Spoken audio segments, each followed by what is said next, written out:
이제 우리도 교회가 코로나 이후에 2년 넘어서 처음으로 이제 신청 없이 대면 예배를 드립니다. 이제 현장으로 나오는 것이 도리어 어색하시죠? 예배는 집에서 드리는 거 아니야? 다 이렇게 이제 하시는 분들 여전히 안 오셨습니다. 예. 그러나 우크라이나 사태를 생각해 보면 우리가 성전에서 예배를 드리는 것이 얼마나 감격이겠습니까? 저는 38달라지를 경험해 본 집의 자녀로서 우리 어머니 아버지 날래 갔다 오라우 그래서 이렇게 딱 내려오신 다음에 지금 70년 분단이 됐잖아요. 예, 그냥 그때 헤어지고. 근데 그럴 때 이렇게 예배 드리는 게 얼마나 감격이겠어요. 인생을 살면서 입시나 취업이나 결혼이나 승진이나 자녀 교육이나 위해서 우리가 수없는 준비를 합니다. 그런데 가장 중요한 준비는 죽음의 준비라고 봐요. 왜냐하면 이 땅에서 사망이 가장 무서운 원수이기 때문에 이 땅에서 그 사망을 정복하지 않으면 기회가 없기 때문이에요. 그래서 성령의 소망인 구원을 받아야지요. 그러려면 이렇게 준비가 필요합니다. 오늘은 성령의 준비에 대해서 듣겠습니다. 성령의 준비는 첫째로 죽을 것 같은 환경으로 준비시키십니다. 12절부터 14절입니다. 나리샘에 유대인들이 당을 지어 맹세하되 바울을 죽이기 전에는 먹지도 아니하고 마시지도 아니하겠다 하고 이같이 동맹한 자가 40여 명이더라. 대제사장들과 장로들에게 가서 말하되 우리가 바울을 죽이기 전에는 아무것도 먹지 않기로 굳게 맹세하였으니 나리샘에 그동안 긴 하루를 보냈다는 뜻이에요. 우리 고난이 참 긴 것 같지만 이 땅에서 죽음은 3일이고 부활은 영원합니다. 우리의 죽을 것 같은 고난은 날이 셀 때가 와요. 그래서 우리에게 허락한 시간에 영원한 것을 준비해야 합니다. 그리고 날은 세게 돼 있어요. 영원을 준비하는 사람은 오늘을 잘 사는 사람입니다. 그런 사람들에게는 항상 나리샘의 새로운 하루가 시작됩니다. 하나님께서 긴 밤 지새우고 나리샘에 바울을 로마로 가게 하기 위한 준비를 하게 하십니다. 로마로 가야 하니 어떤 준비를 해야 될까요? 돈, 여권, 또 뭐 유력한 사람들 배편, 숙소 이런 거 준비해야 될까요? 아니더라고요. 이 죽음을 정복하기 위해서는 죽을 것 같은 환경을 이 땅에서 또 경험케 하시는 거예요.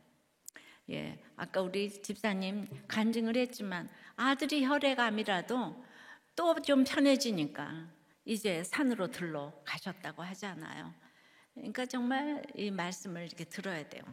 자, 12절에 보니까 바울을 죽이려는 사람들을 통해 로마로 갈 준비를 하게 하십니다. 12절에도 바울을 죽이기 전에는 14절에도 죽이기 전에는 15절에도 죽이기로 준비하며 먹지도 마시지도 아니하고 저주해서 맹세하며 죽이겠다고 13절에 당을 짓고 동맹한 자가 40명이라고 합니다. 이 당은요 함께 돌다라는 뜻인데요. 둥글게 둥글게 둥글게 둥글게 빙글빙글 돌아가며 춤을 춥시다. 강강술래 같은 이 노래는요 이제 똘똘 뭉쳐서 한쪽으로만 무서운 기세로 계속 돌면 어떤 일이 일어나죠? 예. 옆에 있는 사람들이 다 불안하잖아요. 막 돌면. 그리고 자기도 결국은 돌아버려가지고 쓰러지잖아요. 그래서 이 당이라는 거는 긍정적인 의미보다는 부정적인 의미로 쓰입니다.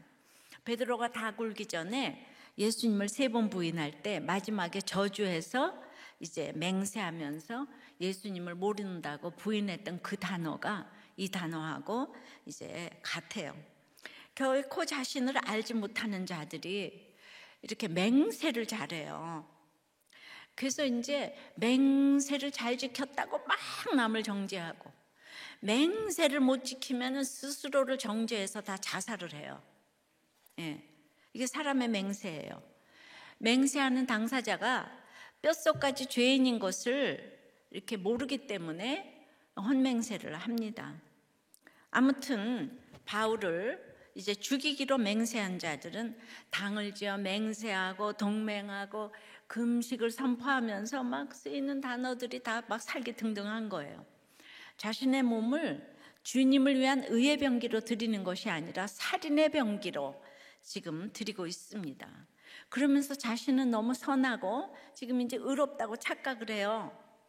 이제 현장 예배가 열렸습니다. 그러니까 주일에 이제 산에 가고 골파러 가면서 마음이 중요하다고, 마음으로 믿으면 됐다고요. 이러죠. 그러나 몸이 중요합니다.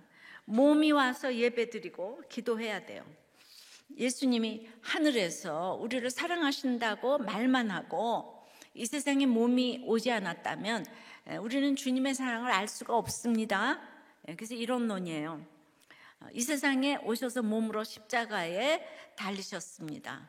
그러므로 몸도 마음도 다 중요해요. 내가 하나님의 자녀지만 내 몸은 죄인의 길에 서 있고 오만한 자리에 앉아 있다면 이런 것들이 이단이고 영지주의라고 그러죠. 불의의 병기가 되는 거예요. 하나님의 뜻은요, 이렇게 옳고 그름 흑백론이 아니에요. 바울을 죽이는 것이 인생의 목적이고 그것이 자기들의 옳음이라고 외치니까 정말 이게 옳고 그름이 아니라고 하는데 우리도 교회 성도가 편지를 저한테 보냈어요. 어떻게 친일파 민영이가 세운 희문고등학교에서 예배를 드릴 수가 있냐고. 너무 그거 이해가 안 된다고. 이게 이렇게 옳고 그름으로 생각하면 우리가 이제 시간과 공간에 거기 뭐가 있는 게 지금 이제 아닌데요. 이런 질문부터 참 우린 궁금한 게 많아요. 근데 유대인들이 바울을 죽이는 게 옳음이라고 그러잖아요. 지금 죽이기 전에는 밥도 안 먹겠대요. 옳음이라고 외치니까 그것이 악이고 악을 행하고 있기 때문에 이런 사람들은 맹렬히 열심히 살았지만 죽음을 성령으로 준비할 수가 없습니다. 그리고 이 땅이 다이기 때문에 그 40명 참 불쌍해요. 이렇게 바울을 죽이겠다고 하니까 바울의 비전은 로마로 가는 건데 그냥 로마로 갈 수밖에 없게 하는 공로자가 되는 거죠. 이런 공로자가 40명이나 생겼어요. 할렐루야. 어렵습니다. 저도 시어머니가 졸지도 주무시지도 않고 항상 제 방문을 열어 제치셨는데 우리 그 이혼을 한 도우미 아주머니는 저보고 세댁은 왜 이러고 살아 하면서 은근히 이혼을 종용하는 본인이 이혼했으니까 제가 이혼하기를 바라. 그 아줌마들과 어머니의 동맹이 아니었다면 저는 아마 로마의 사명으로 나아가지 못했을 것 같아요. 그러나 그렇게 나의 이 자아를 죽이려는 당짓기가 구원을 위한 성령의 준비가 되었죠.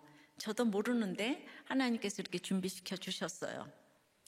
제가 너무 찔기니까 사단도 즐기면서 저를 희롱했지요. 그러니까 저는 착하다고 저의 옳음을 부르짖고 그리고 이제 장로님 권사님이 예배를 가지 말라 그러는데도 순종한답시고 예배도 안 드리고 몸이 안 갔지요. 예배도 안 드리고 안 가고 있으니까 전혀 성령의 준비가 안 되는 거죠. 순종할 게 있고 안 할 게 있는데 결과적으로는 지옥을 살았어요. 말씀은 들리지도 보이지도 않았어요. 제가 너무 입시는 열심히 준비했는데 이 성령의 준비는 전혀 알지도 못하고 몰랐어요. 당연히 할 수 없죠. 15절에 이제 너희는 그의 사실을 더 자세히 물어보려는 척하면서 공회와 함께 천부장에게 청하여 바울을 너희에게로 데리고 내려오게 하라. 우리는 그가 가까이 오기 전에 죽이기로 준비하였노라 하더니 이제 유대인 전체를 대표해서 천부장에게 이제 청하라고 합니다. 무슨 청인가요? 영내 안토냐 영내의 격리 중인 바울을 데려와 달라고 부탁을 하라고 대제사장과 장로들에게 가서 얌살단이 이제 말을 하는 거예요. 이 젊은 당원들이 너무 친절합니다. 그 부탁을 어떻게 해야 되는지도 알려줘요. 그냥 데려오라고 하면 천부장이 경계할 거 아니에요. 그러니까 바울에 관한 사실을 더 자세히 물어보려 하는 척하라고 가르쳐 줍니다.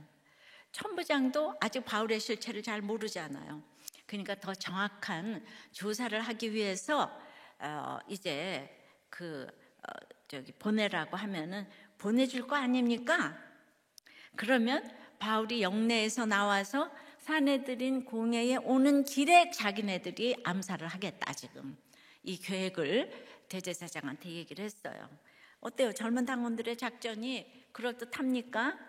굳게 맹세하면서 장담하고 확실한 척하면서 당당하게 요구하고 또 어떤 척을 하면서 요구대로 해야 되는지를 알려주니까 대제사장이든 장로든 지금 다 넘어가고 있어요. 바울이 인간의 죄가 다 드러나는 복음을 지금 전하잖아요.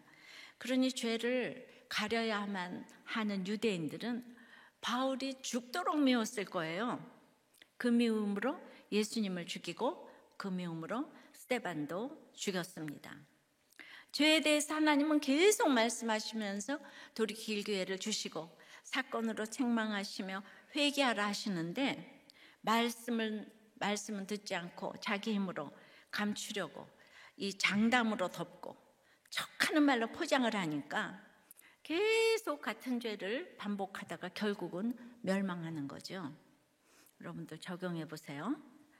여러분의 가장 중요한 준비는 결혼, 취업, 집, 죽음, 구원 중에 무엇입니까? 누가 죽어야 여러분이 먹고 마시겠다고 지금 으름장을 놓고 있습니까?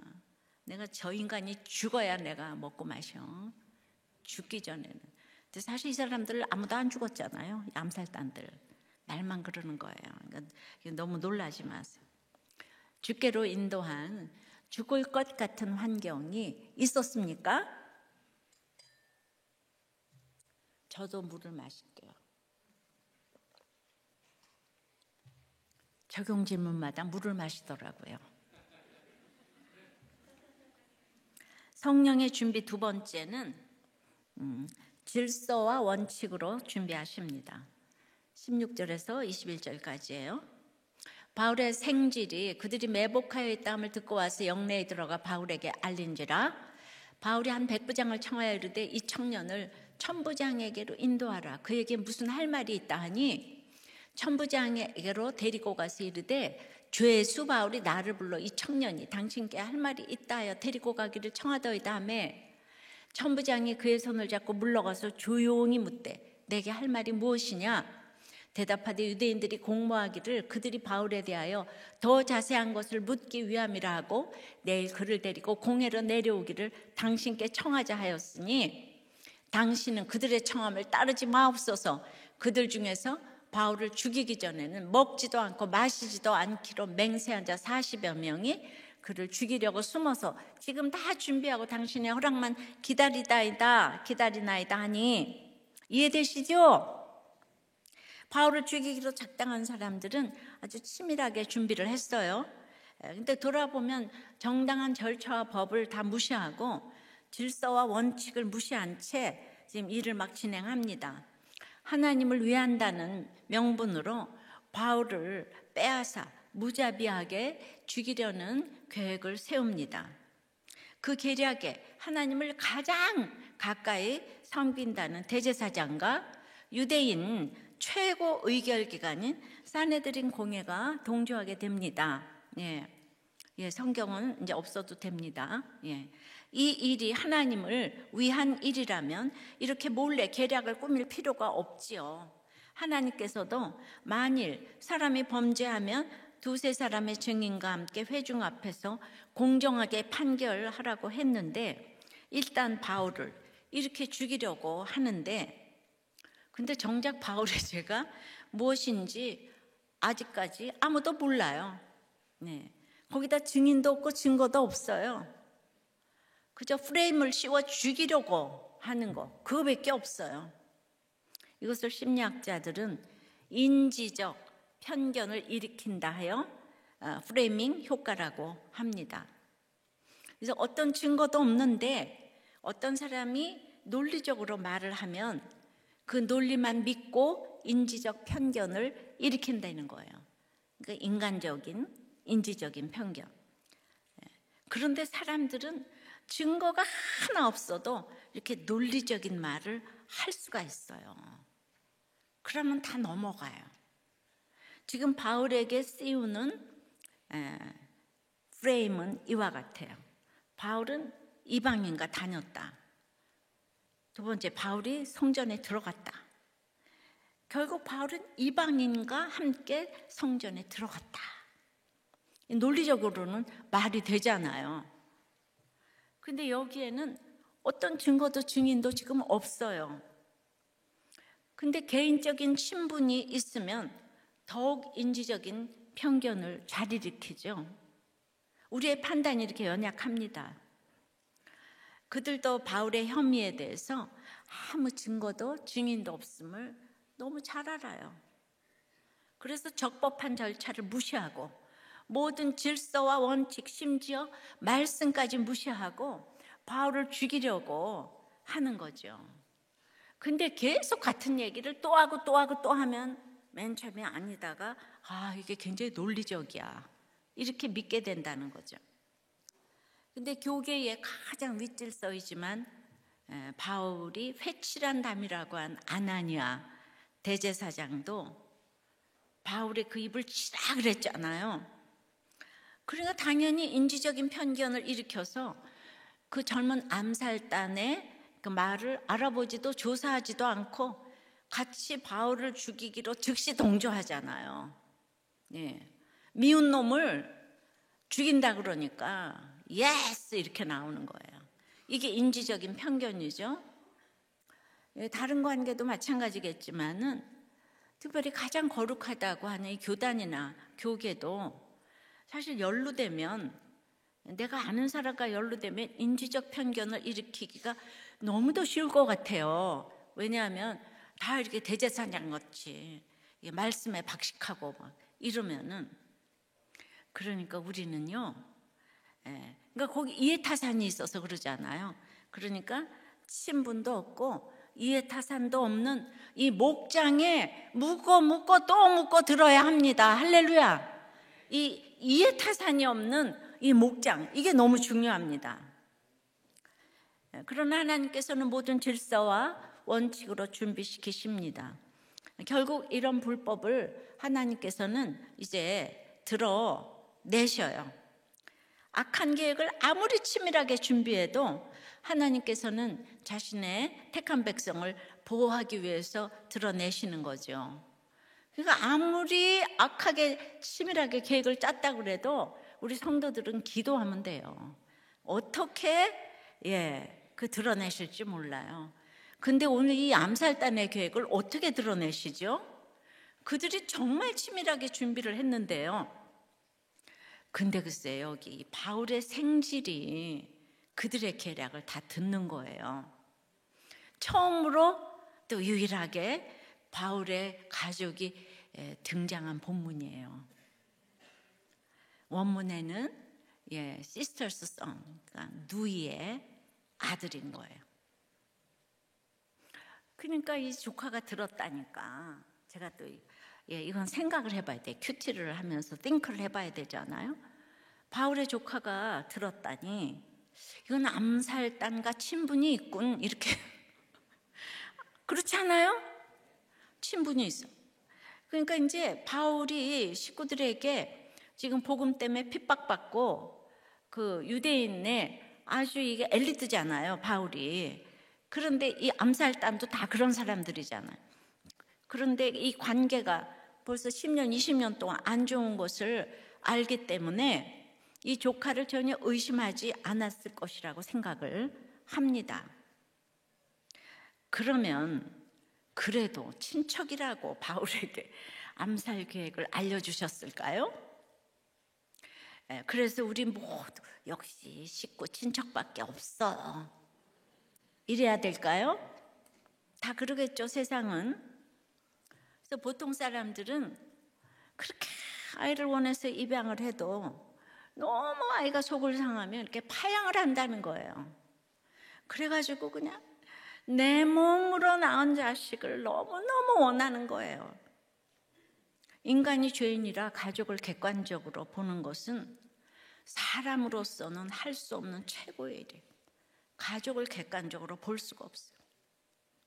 그러니까 그렇게 핍박하며 도움이 안 되는 식구들이지만은 그 암살단과 친분이 있는 조카가 그들 입장에서 보면 스파이 짓을 해서 알려준 거잖아요. 생각해봤어요. 어렸을 때부터 동창부터 그냥 로마시 시민권자부터 그냥 로얄 패밀리로 아는 친구 너무너무 많고 믿음도 좋고 가말리엘 동창생도 많을 텐데 그 많은 유대인 가운데 바울의 목숨을 구한 사람은 바울의 복음 한번 들어보지 않은 친척이네요. 이거 어떻게 해석해야 할까요? 조카의 이름이 언급되지 않은 것으로 봐서 이때만 쓰임받았기 때문이고요. 그가 믿음이 있는 사람은 아닌 것 같아요. 하나님은 믿음이 있으면요, 이거 굉장히 중요한 일이잖아요. 그럼 이름을 언급해 주세요. 거지 나사로, 소경거지 바디메오, 그죠? 그러니까 이때 그냥 쓰였어요. 그래서 제가 또 생각을 해봤어요. 믿음이 참 없다 해도 우리 친척들이 우리도 꽤 많이 나오지도 않지만 그래도 우리 친척 중에는 저를 고발할 자는 없을 것 같아요. 도리어 믿음이 있는 여러분 중에 저를 고발할 자가 있을 것 같다는 생각을 했어요. 성경이 이러니까 유대인들이 날마다 고발을 해야 되잖아요, 바울을. 그래서 그런가 진짜 한국 교회는 고소 고발이 너무너무 난무합니다. 왜냐고요? 아무리 믿음을 논해도 유대인처럼 남이잖아요. 우리가 남이가? 남이요. 그래서 성경이 이렇게 얘기를 하는구나. 바울은 안 믿는 유대인 식구들이 구원받지 않아서 내가 저주를 받아 끊어질지라도 형제 고륙의 구원을 원한다고. 그렇게 창자가 끊어지는데 그 창자가 끊어지게 하는 그 식구들이, 바울 식구들이 바울을 고발했다는 기록은 없네요. 그래서 식구를요 객관적으로 보는 것이 믿음의 척도 1번이에요. 그러면 또 객관적으로 보는 것은 무엇인가요? 천국에서는 시집도 안 가고 장가도 안 가고 내 부모 자식으로 만나는 것이 아니고 오직 구원받은 사람들만 만난다고 하잖아요. 근데 잠시 뒤에 천국 갈 건데 그 천국에 가서 그 만나는 것을 이 땅에서 볼 수 있는 거, 이게 영적 시력이고 객관적으로 보는 거예요. 그런데 우리는 내 새끼 끼고 도느라고 인생이 슬프잖아요, 그죠? 남의 새끼 위해서 그렇게 울지 않잖아요. 그래서 생각을 또 해봤어요.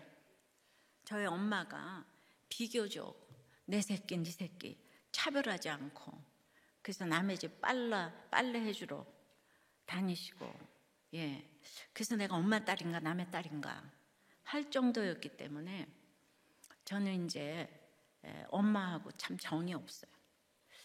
그러나 엄마처럼은 도저히 못하지만 그래도 결국 이렇게나마 목회를 하는 거는 전혀 그 이기적인 말을 그 입에서 들어본 일이 좀 없기 때문에 공부 잘해서 시집 잘 가고 뭐 해서 뭐 이런 얘기를 그냥 그렇게 그냥 농담으로나마도 이렇게 들어본 일이 없는 것 같아요. 그래서 이 가족을 객관적으로 보는 것은 정말 믿음의 최고봉 같아요. 한마디로 그것이 내가 이기적인가 이타적인가의 문제예요. 그래도 여러분들이 저를, 그러니까 이 영적 식구와 그렇지 않은 사람들이 많이 있잖아요. 잠시 뒤에 부활의 그때의 모습을 지금 눈으로 바라봐야 되는데 우린 이 땅이 다잖아요. 그래서 여러분들이 저를 식구가 아니라 남으로 보고 저를 고발할 수 있다는 거, 이걸 알고 가는 것과 아닌 것은 정말 큰 차이가 있죠. 그런 일이 있다면 성경대로 이루어지는구나. 이 예방주사 이렇게 믿고 가면은 감사해야 되겠죠. 예. 근데 그런 일이 생기면 감사할지는 모르겠습니다. 근데 말은 누가 못하겠어요? 말은 또 해놓고 볼 일이지. 자, 이 조카의 말을 들은 바울은 어떻게 합니까?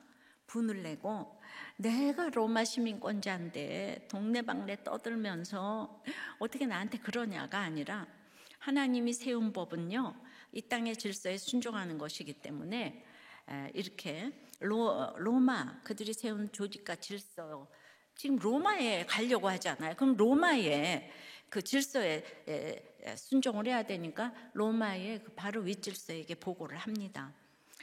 백부장에게 청하여 이 청년을 천부장에게 인도해 달라고 부탁을 합니다. 사실 바울이 로마로 가는 것이 사명이라면 하나님께서는 그저 바울을 한 번에 로마로 옮기실 수 있잖아요. 근데 성령의 준비는 모든 질서와 순서를 무시하고 단번에 하는 것이 아니라 백부장 다음에 천부장, 천부장 다음에 또 이제 총독, 총독 다음에 뭐 또 이제 왕, 뭐 이렇게 하나님께서는 질서 가운데 준비시키십니다. 그러나 질서는 중요하지만 이 일의 내용은 매우 엄중하기 때문에 백부장을 거치지만 그 내용은 천부장에게만 바로 전달하도록 부탁을 합니다. 예.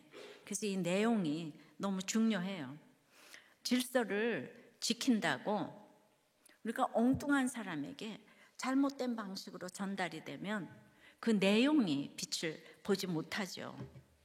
이번에 러시아의 우크라이나 침략 전쟁에도 러시아가 통신 장비 문제로 글쎄 자기 병사들한테 지시를 하는 거를 우크라이나 휴대전화로 다 지시를 했대요. 그러니까 우크라이나 군에게 그게 다 도청이 됐잖아요. 그러니까 우리로서는 러시아의 침략이 실패로 돌아가니까 너무 좋지만 러시아로서는 돌이킬 수 없는 실수를 한 거죠. 전하지 않을 사람에게 다 전하고 안 전할 사람에게 이게 사단의 전략 노출이 되면 안 돼요. 러시아가 좀 이제 가난하긴 한가 봐요. 휴대전화로 글쎄 다 지령을 했대. 그러니까 질서에 따라 전해도 들어야 할 사람에게 해야 합니다.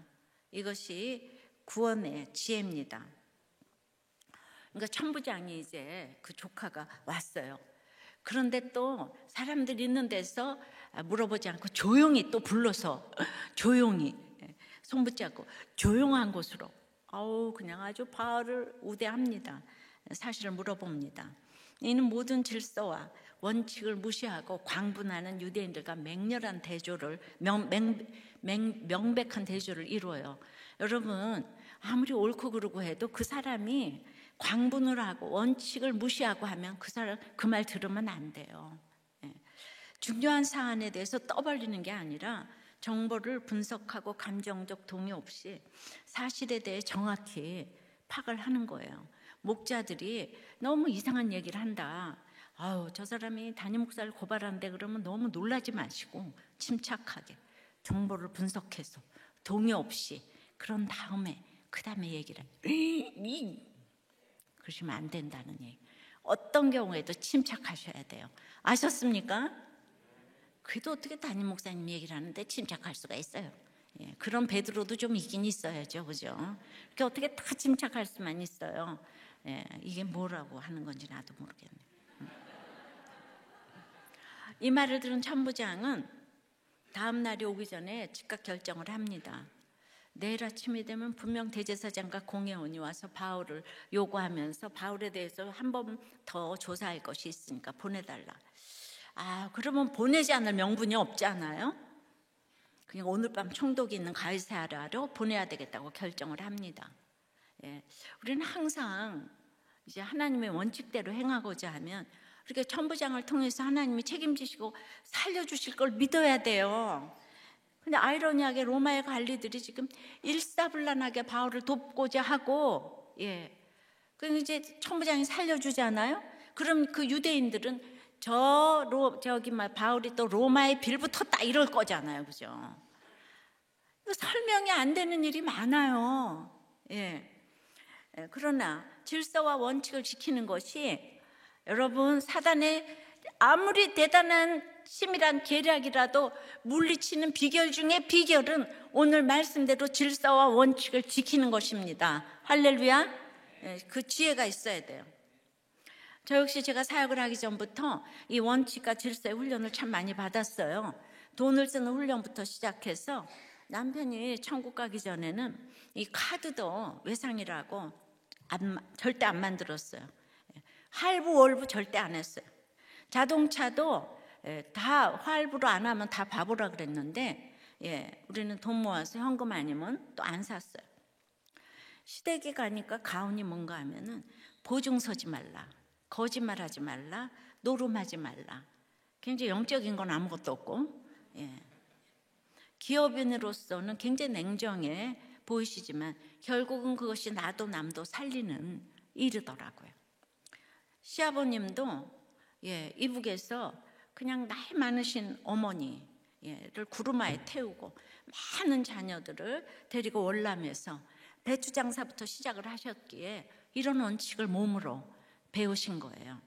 근데 저희 아버지는 부잣집 아들로 내려왔는데 월남에서 토군업에서 잘 살다 보니까 이분은 그냥 마음만 좋아가지고 원칙을 하나도 안 지키셔가지고 날마다 빌려주고 남의 말만 들으시다가 금세 망했어요. 그래서 두 분을 보면서 아주 반면교사가 됐습니다. 첫째가 보증 서지 말라, 거짓말하지 말라, 노름하지 말라. 그거 다 우리가 연루되지 않습니까? 그래서 그런지 우리 모든 자녀손들 중에서 그런 사람이 없더라고 진짜. 그러니까 우리 남편이 막 돈 꿔달라고 오면은 너 나하고 친구 관계 끊으려면은 돈 꿔가라. 아주 당당하게 얘기를 하더라고요. 이게 배워서 그러지 않을까. 그래서 교회를 시작할 때부터 모든 일을 결정할 때 교회 모시박이도록 들었으니까 제가 몸에 배가지고 이 원칙을 지키기가 좀 쉬웠어요. 그러니까 우리를 괴롭히는 로마법이란 무시하고 내가 로마 시민권자라고 무시하는 것이 아니라 그동안에 참 할 말들이 많지만은 가장 가까이는 코로나가 유행될 때 가장 먼저 정부 지침의 원칙을 자발적으로 우리가 이렇게 지켰죠. 그러나 지금 2년 동안 대면 예배 안 드렸다고 우리들 교회가 위축되지는 않았어요. 또 몇 년 전 휘문에 불미스러운 일들이 생겨가지고 이 교회의 재정을 교육부와 또 검찰에 교육부 끝나고 검찰에 감사를 받았죠. 그렇게 감사를 받을 때도 오히려 감사하는 분들이 영수증 한 장까지 다 있는 것을 보고 감동한 사건도 있었습니다. 물론 성도들의 자발적인 원칙의 섬김의 결과죠. 속이고자 하는 사람이 있으면 100명도 못 막아요. 그 제가 어떻게 일일이 다 막겠습니까? 근데 성도 중에는 살려고 온 사람들이 많기 때문에 그렇게 속이고자 하는 사람이 비교적 없었다는 것이 하나님의 은혜입니다. 내가 속해 있는 곳의 모든 질서는 하나님께서 세워주신 것입니다. 적게는 가정, 작게는 가정이고 크게는 직장, 교회, 나라죠. 이곳의 질서를 지키는 것이 성령의 준비입니다. 그러냐 어떻습니까? 바울이 한 게 뭐가 있어요? 지금 하나도 없잖아요. 근데 바울의 발걸음은 점점 로마로 가고 있어요. 제가 어떻게 일일이 재정을 다 돌아다니면서 할 수도 없는데 한 것이 하나도 없는데 비교적 이렇게 원칙을 지키려고 하니까 지금 큐티 사역이 이렇게 흥왕해지고 있는 것을 보게 됩니다. 할렐루야. 적용해 보세요. 증거도 없이 무심코 믿은 적이 있나요? 철저히 숨겼지만 드러난 것은 무엇입니까? 자, 오늘 중요한 나눔. 여러분은 보증, 거짓말, 노름 중에 무엇이 가장 약점입니까? 정말 우리들 교회도 제가 가훈 아니고 교훈을 정해놨으니까 절대로 이거 하지 마시기 바래요. 보증, 거짓말, 노름, 주식, 비트코인. 여러분 아니라고 말 못하겠죠? 네. 자, 나눠보세요. 성령의 준비 세 번째는 완벽하게 준비하십니다.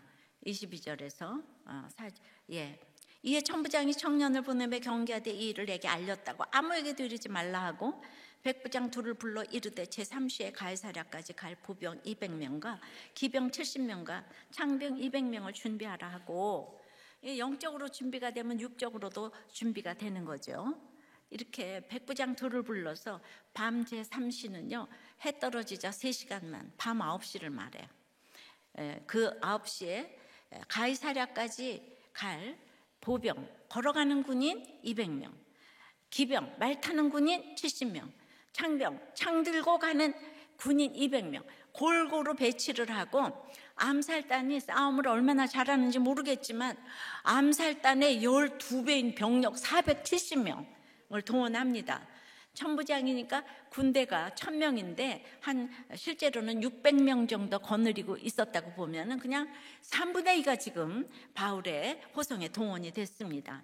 천부장이 취한 조치는 바로 바울을 로마 시민에 대한 정식 재판권이 있는 로마 총독에게로 이송하는 것이었어요. 천부장이 자신도 모르게 바울을 지금 로마로 가기 위한 이 준비를 시작을 한 거죠.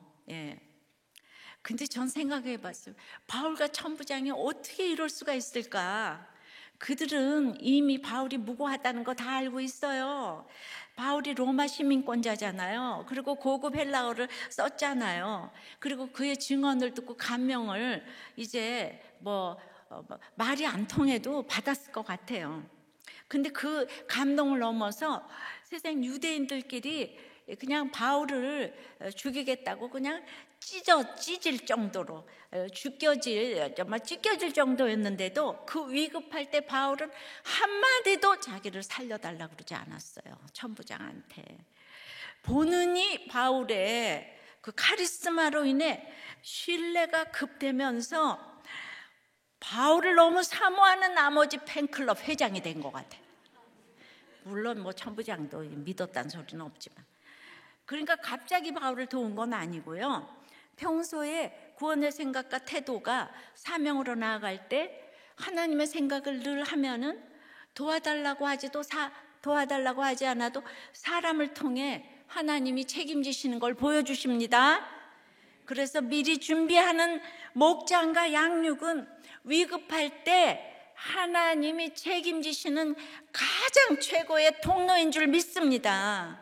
여러분들 동창 아니고요, 이해타산 없는 이 목장, 로마로 가기 위한 길목에서 하나님께서 완벽하게 준비를 하셨어요. 이처럼 죽을 환경에서도 그 환경 가운데서 역할과 질서에 순종하면서 사명으로 나간다면 하나님께서는 이렇게 모든 군대를 동원해서라도 우리를 지키시고 모든 것을 완벽하게 준비하고 계시는 줄 믿습니다. 바로 이것이 성령의 준비예요. 돈을 들여도 이렇게 호위받을 수는 없지요. 그런데 또 바울을 태워가려고 짐승을 준비했대요. 근데 이 짐승은 복수예요. 그런데 18절에 죄수 바울이라 그랬잖아요. 근데 죄수 바울이 지금 영웅이 타고 가는 짐승이 준비가 됐어요. 바울이 준비한 게 뭐가 있어요? 그냥 죄수예요. 그런데 하나님께서 모든 걸 준비하셨어요.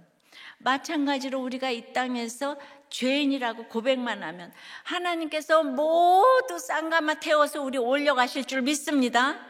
죄인이라는 것만 고백을 하면 이게 가장 최고의 성령의 준비인 줄 믿습니다. 그래서 이제 적용을 좀 해보세요. 내가 사명 감당할 때 모든 것을 하나님께서 준비해 주심이 믿어지십니까? 불안해서 내가 준비하고 있습니까? 여러분은 노후를 준비합니까? 천국을 향해 준비합니까? 진짜 사명 감당하고자 할 때 우리가 개척위원이 있습니까? 개척 자금이 있습니까? 근데 이 사명이니까 하나님께서 다 준비해 주셨습니다. 할렐루야.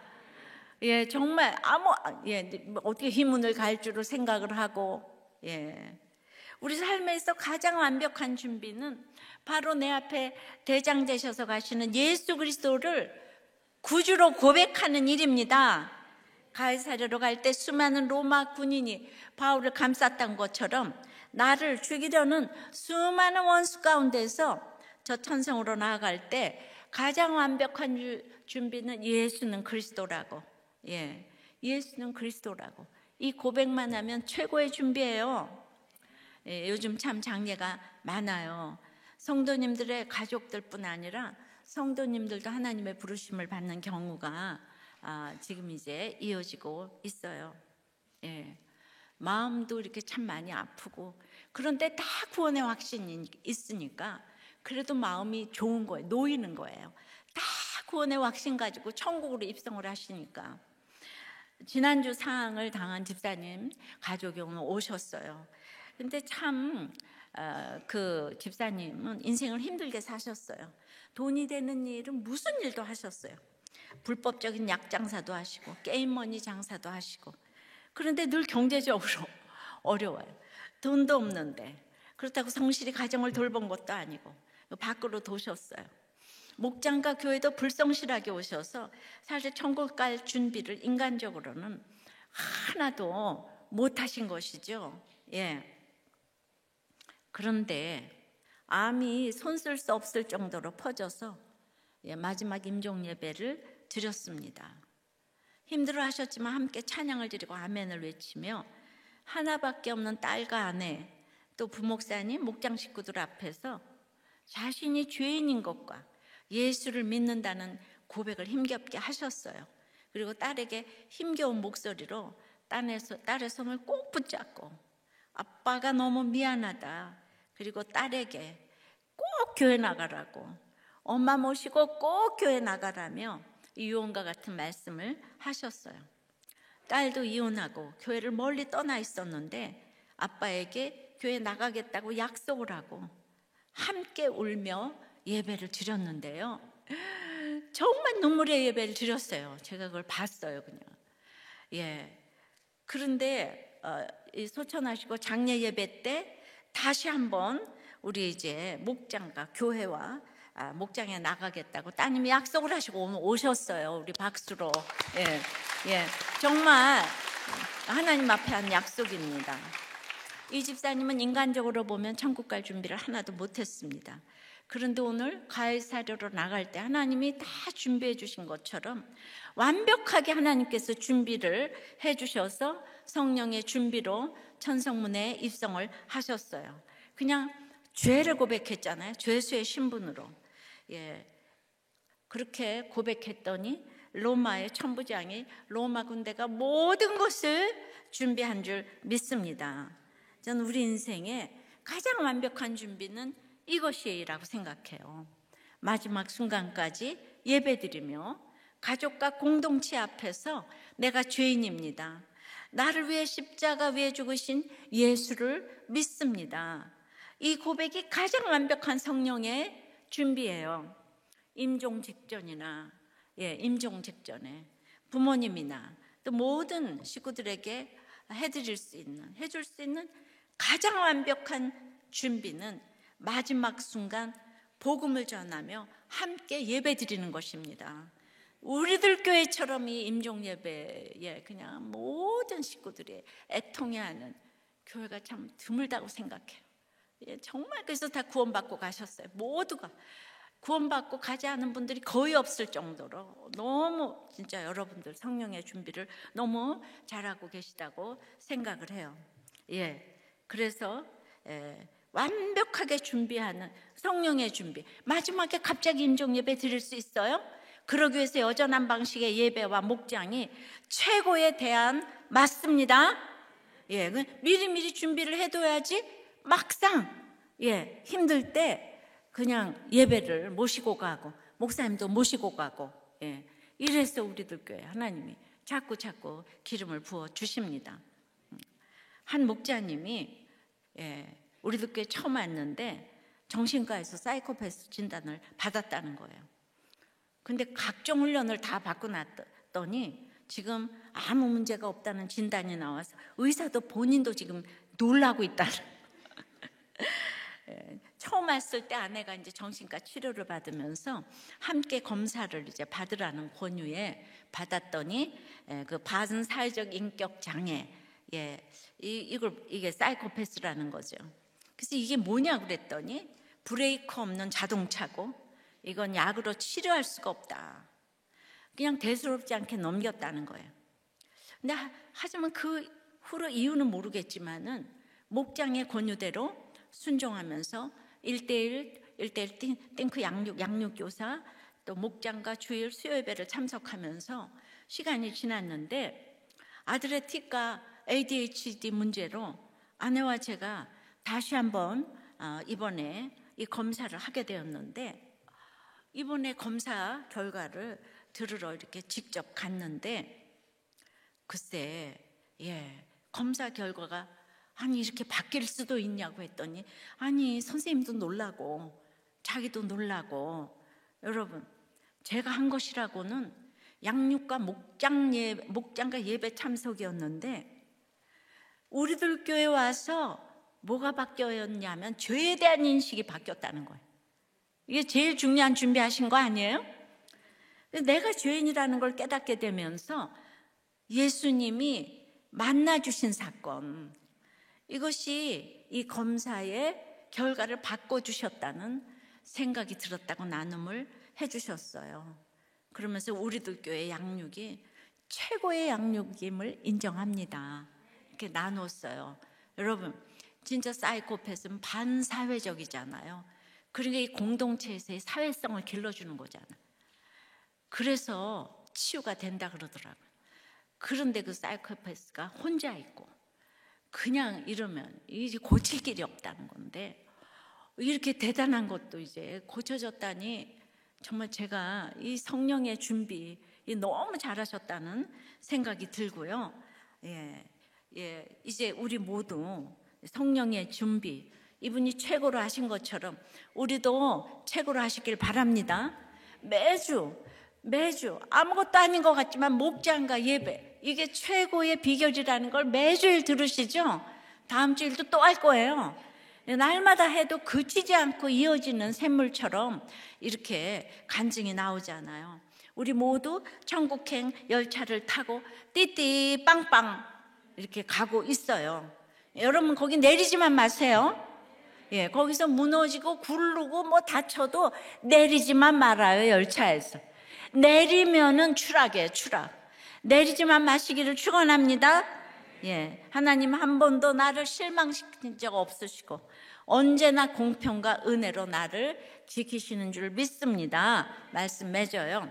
성령의 준비는 죽을 것 같은 환경으로 그래서 준비시키십니다. 한 명도 힘든데 40명이나 죽이려고 하는 암살단은 내 인생 최고의 공로자입니다. 질서와 원칙으로 준비하십니다. 여기에서 가족을 객관적으로 보는 것은 정말 이 땅의 최고의 준비 같아요. 내 자식을 위해서 울어야 되지만 정말 남들을 위해서도 이렇게 우는, 그렇게 되면 여러분들이 굉장히 객관적이 되니까 흥분하지 않게 되잖아요. 그죠? 그러면 주님께서 완벽하게 영육간에 준비를 해주십니다. 최고의 준비는 내 죄를 고백하고 예수가 그리스도라고 고백하는 것입니다. 찬양하고 기도할게요. 이 말씀을 기억하며 찬양하겠습니다. 하나님 한 번도 나를 실망시킨 적 없으시고 언제나 공평과 은혜로 나를 지키셨네.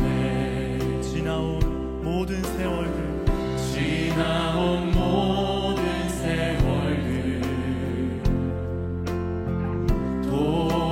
돌아보아도 그 어느 것 하나 주의 손길 안 미친 것 전혀 없네. 아멘. 오 신실하신 주, 오 신실하신 주, 내 너를 떠나지도 않으리라. 내 너를 버리지도 않으리라.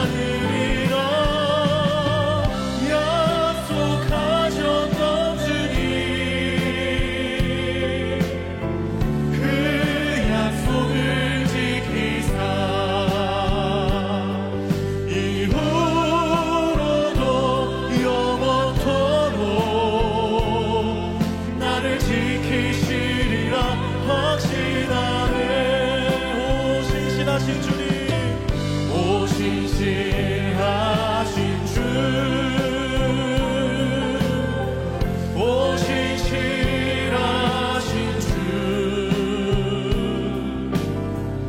내 너를 떠나지도 않으리라.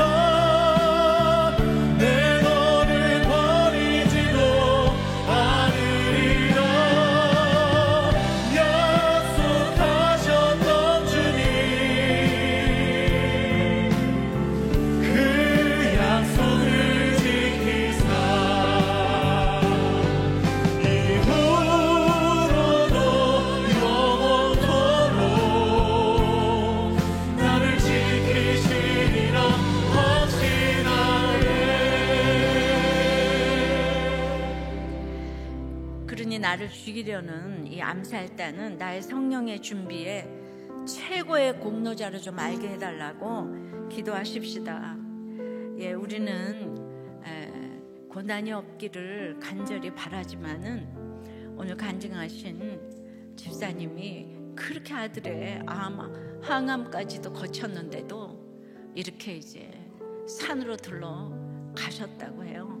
이 세상이 참 짧기 때문에 잠시 뒤에 천국에서의 우리 만나야 하는데, 그 모습을 봐야 하는데, 그러므로 우리가 어떻게든지 천국 가는 그 열차에 타고 있어야 돼.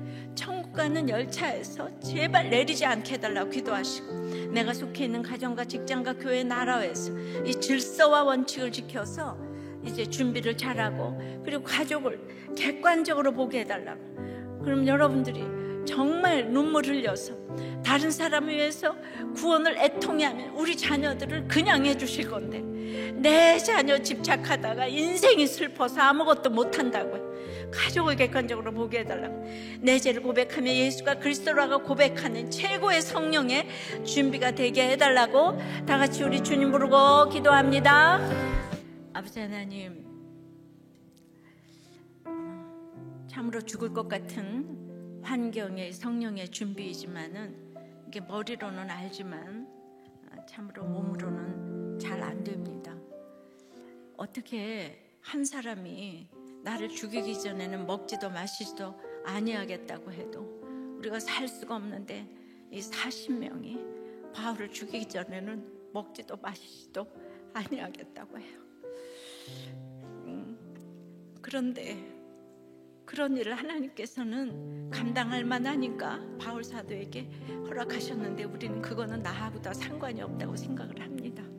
주님, 우리 마음으로는 알지만은 우리는 마음으로 다 됐지, 이 몸으로 그런 일을 겪을까봐 너무 두려운 것들을 주여 불쌍히 여겨 주시옵소서. 주님, 오늘 죽어도 천국에서 눈을 뜰 자신이 있는 것은 나한테 정말 선한 것이 있는 게 아니라 전적으로 하나님의 은혜임을 고백합니다. 그럼에도 불구하고 이 죽을 것 같은 환경이 오지 않으면 우리는 또 흘러 떠내려갈 수 없는 것을 고백합니다. 주님, 어떤 환경을 허락하셔서라도 이 천국행 열차에서 내리지 않도록 도와주시옵소서. 우리는 몰라요. 우리가 얼마나 연약한지 주께서 아시는데, 주님, 어떤 일이 있어도 우리 모두 사랑하는 식구들이 이 천국행 열차에 같이 타고 성령의 준비를 하여서 이 힘들기 때문에 예수는 그리스도라고 고백하면서 내 죄를 보면서 끝까지 천국에 입성하는 우리 모든 아버지 성도들과 그 모든 자녀손들과 식구들이 될 수 있도록 주여 은혜 위에 은혜를 내려 주시옵소서. 주여, 우리나라가 있어야 예배를 드립니다. 주여, 인구 절벽에 나라가 없어지는데 아무리 정부가 바뀌었다고 할지라도 이 가치관 자체가 바뀌지 않으면 이 나라를 누가 지키겠습니까? 아버지 하나님, 우리 예수 믿는 우리가 말씀대로 질서와 이 원칙을 지킬 때 하나님이 천군 천사를 보내주셔서 호위하셔서 우리나라를 지켜주실 줄을 믿습니다. 예수 믿는 우리가 기도해야 합니다. 예수 믿는 우리의 질서와 원칙을 주께서 보시고 천군 천사 아버지 천부장, 로마 군대 다 허락하셔서 우리를 도우실 줄을 믿습니다. 주여 우리 불쌍히 여겨 주시옵소서, 도와주시옵소서. 예수 그리스도 이름으로 기도드리옵나이다. 아멘.